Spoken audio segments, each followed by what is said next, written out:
So I'd like to first describe the Southern California Edison Seismic Resiliency Program, and then give my thoughts on the use cases for earthquake simulations. So thanks for inviting me to speak, and I've really appreciated the earlier presentations. I've been learning a lot. So I'd like to just start out with an overview of our program. It started in 2016, and it's been going strong ever since and ramping up. So to date, $192 million has been invested in seismic mitigations. We've completed substation switchyard work at 50 of our bulk electric substations at this point, and we've completed 30 building retrofits on some of our occupied buildings and some of our critical facilities like our emergency operations center. And also in our data centers, we've been doing computer equipment rack mitigations, replacing old 2-post aluminum racks that were flexible with newer 4-post steel racks in some cases. Our strategy is explained in what's called our filing with the CPUC called the 2022 ramp. And we use a procedure much like what Albert described. So we look at safety in terms of serious injuries and fatalities. We look at financial in terms of direct cost of repairs. And we look at reliability in terms of customer minutes interrupted, CMI. And so we do this in a way that's rather formulaic and required of us. I think similarly, PG&E and we and others respond to the same rubric, which involves doing risk spend efficiency calculations in our ramp, which is like a big pre-proposal to our rate case, which is pending right now. So this program is currently at $35 million per year investment in seismic reliability. And if the rate case is accepted, it will be doubling gradually over the years to be twice that budget by 2028. I should say a couple words of comparison. So relative to PG&E, SCE is a smaller utility, but we have, for example, fewer dams. We do not have an operational nuclear power plant any longer. It's in decommissioning now. But I think we probably have similar numbers of transmission line miles. We have probably similar numbers of substations and so forth. And we have meetings that we call benchmark meetings where Albert and I talk pretty frequently about how things are going and what our priorities are, and we try to help one another out. So we learn from one another, I think. And so what I wanted to say about use cases is summarized in the bottom part of this slide. So I'll just briefly mention these now, and then I'll say a bit more after giving you an overview of our program.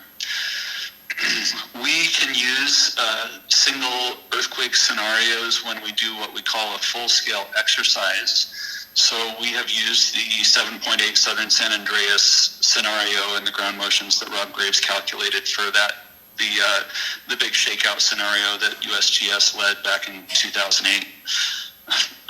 So this is what we're going to be doing in the 2024 Southern California Edison full-scale exercise, which is part of a national exercise called GridX.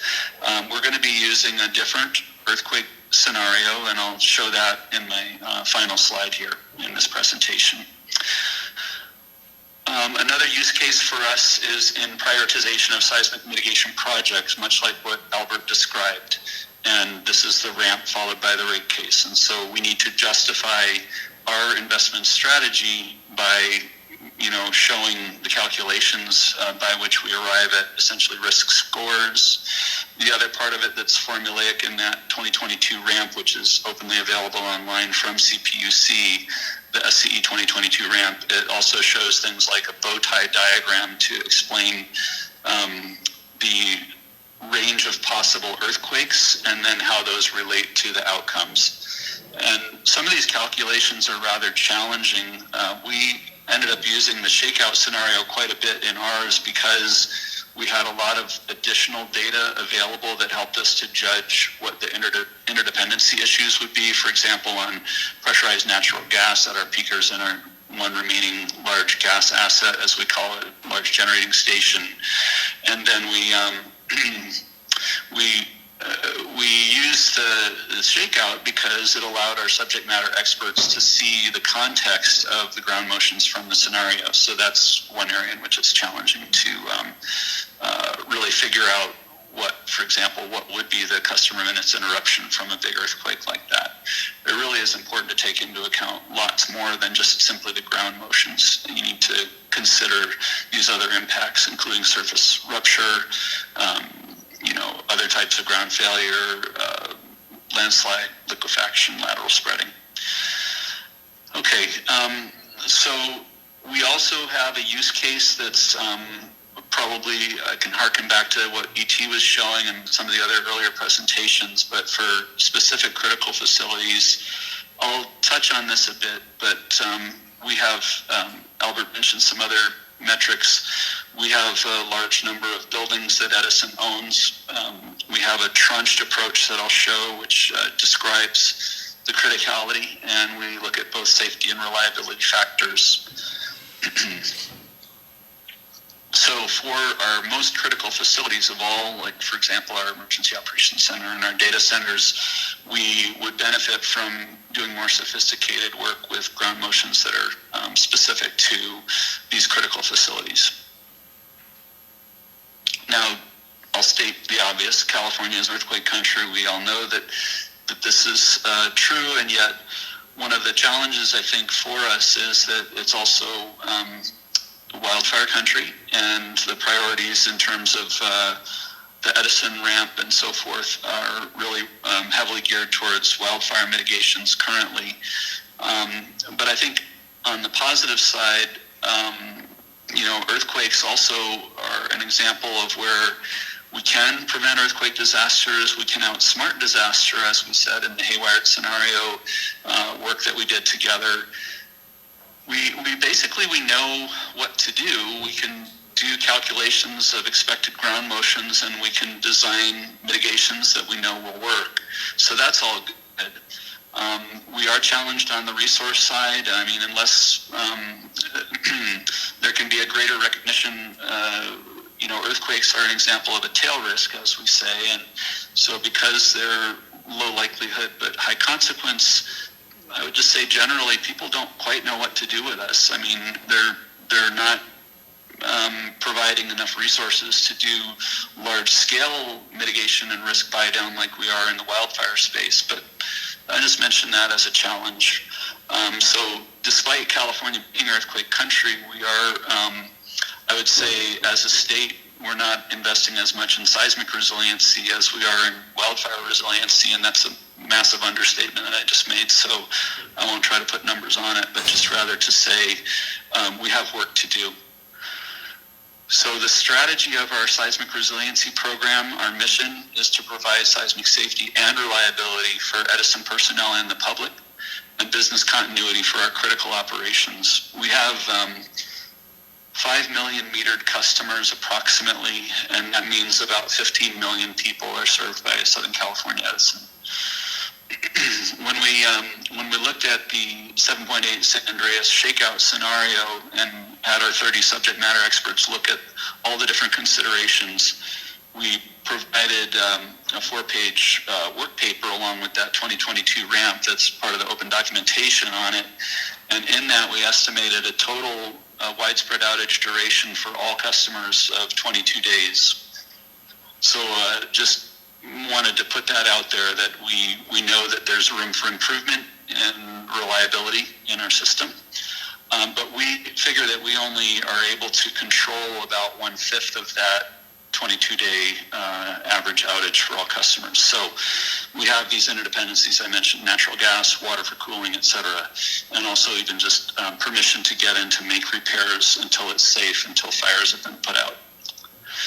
Now, in a presentation that I've made to the California Seismic Safety Commission and in my SCEC poster from 2023, if you'd like to look at the details, it gets into a bit more about this triangle diagram that I'm showing. This just simply shows our most critical assets at the top in Tranche 1, and those are, like I said, the Emergency Operations Center, data centers, and so forth. So this is our structured approach to prioritization of our projects. And so we use the resiliency pyramid shown here. Another theme is that we zero in on where risk is concentrated by looking at intersections, and that simply means that where you have a fault line and a lifeline that intersect at a point, the risk is concentrated there. So a very simple concept, but also a very powerful one. Thirdly, I want to make the point that that Albert also made, is that the nonlinearity and how scaling applies to this system. In the natural system of the earthquake faults, there's the nonlinearity, but then also in the system that we've built, the grid, there's nonlinearity. So a lot of the criticality is really concentrated at the top of this resiliency pyramid that I'm showing. So what that means is, in short, it makes even more sense to concentrate on our most critical assets first. These are our most highly occupied buildings, which we have a performance objective of life safety for those. And then also our most critical facilities for operations, our grid control centers and distribution outage centers and so forth, are our operational centers. So as I said, our approach is meant to combine safety and reliability. So a quick snapshot of our 2023 achievements I'll just run through. We marked the milestone of having completed electric substation switchyard mitigations on 50 of our biggest, most important substations this year. And there's an energized article about that I'll show in the next slide that has a link in it. Non-electric, that means our occupied buildings, our operational centers, and buildings that are not. The mirrors at the substations, which are handled separately, but this is just working down through our work streams, as we call them. So these are departments within our company. We have continued to complete retrofits. We've worked through all those that were collapse risk ranked very high, and now we're working through the ones that were risk ranked high. So we've done screening inventory of our buildings and done further assessments on many of our buildings, and then prioritized those projects and been working through that stack of work. It's a big, long to-do list there. In IT communications, as I mentioned, we've been doing these rack mitigations rather aggressively, especially at our data centers, and where we have raised floors and need to put in diagonal bracing, we've been doing that too. In our generation work stream, we own and operate 5 peakers and 1 large gas asset. We've been beginning the work by mitigating 1 peaker in 2023, and we've got several more that we're going to be doing soon. We have 2 new work streams, emergency communications. These are our mountaintop communication sites, of which we have 131, and we've been assessing those. And then we're getting started on a new seismic sensors program, which is meant to give us an initial red, yellow, green check on what happened in terms of shaking at our facilities. Just one more thing, we've worked on a CEC-funded project. We've had this tool mentioned here delivered to us, and my ears perked up when Joe Dygert mentioned earlier that he helps people get across the finish line. Well, this is one where we could use some help like that. It's a tool that allows us to drive OpenSHA and do more sophisticated calculations. So when we do our next ramp in 2026, we're planning to use that tool, but there's kind of an implementation gap issue on that one. So I mentioned this milestone about the 50 substations mitigations being completed, and that's given in a bit more detail here. And if you have the slide deck, you'll be able to click that link. So here's our seismic team, along with our Executive Vice President of Operations, Jill Anderson, an engineer who's out there with us in the field at one of our substations. This one happens to be within a half mile of the San Andreas Fault.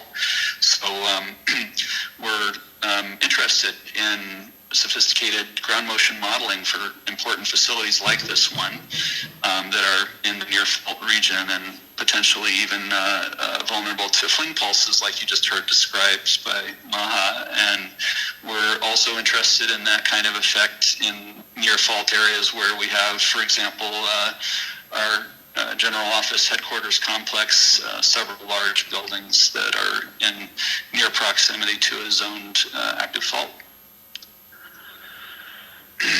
I'll just show quickly, here are some examples of the data center non-structural mitigations that we've been doing.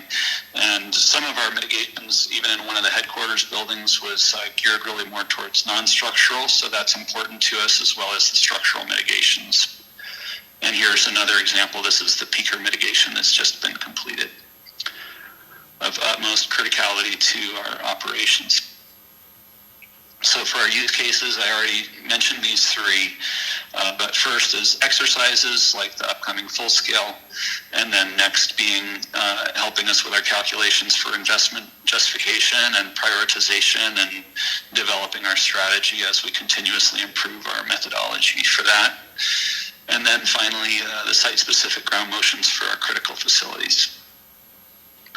So just quickly on the scenario for the 2024, we're following the lead of the California Seismic Safety Commission on this. They've worked with CGS and their other partners, including Rob Graves from USGS and others, to develop a 1-2 punch in the LA Basin, inspired by the 2023 Turkey earthquake sequence, 2 ruptures on 2 separate faults.